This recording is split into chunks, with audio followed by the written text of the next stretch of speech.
जी तो हम अब आ चुके हैं बलूचिस्तान पेविलियन पे, land of rich culture and hospitality. तो चलिए अंदर और देखते हैं कि क्या है बलूचिस्तान के अंदर। एक फॉरेनर कपल नजर आया है आपको। यानी किसका ये वाला इस तरह नाम है इसका मौसम अरे बलोची हैं, सारे सारे बलोची ड्रेसेस हैं। तो ये आपने ये मशीन की कढ़ाई है, हाथ की है, कैसी है? इसमें सारे मिक्स हैं, हाथ की भी हैं, मशीन की भी हैं, और बलोची पर्स भी हैं, बलोची ज्वेलरी हैं, और ये वायलेट मेल के, और वो छोटी सी ये टोकरी है, ये सारे हाथ की बनी हुई चीज़ें हैं ना।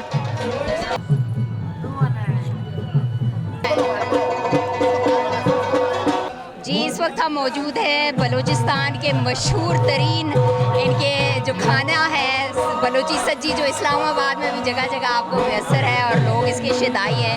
आज हम बात करते हैं कि बलूची सज्जी की क्या खसूसियत है और ये क्यों इतनी डिफरेंट है बाकी बारबेक्यू से, ये कैसे बनाई जाती है।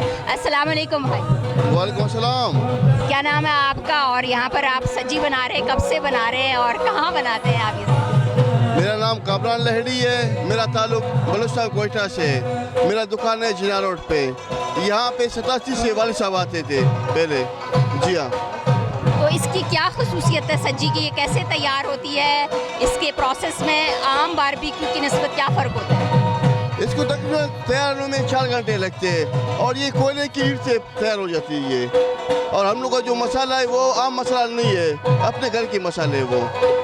यानी बलोची सज्जी में सबसे ज़्यादा जो खसूसियत है वो ये है कि स्लो धीमी आंच पे पकती है और इसका मसाला जो है वो खसूसी तौर पर आप तैयार करते हैं। तो इसकी रेसिपी आप सीक्रेट रखते हैं या शेयर करते हैं? नहीं, शेयर तो करता हूँ लाजमी। बहुत शुक्रिया आपको। यहाँ पर इस्लामाबाद में लोग विरसा में आके कैसा लग रहा है? अच्छा लग रहा है, अल्हम्दुलिल्लाह सही लग रहा है।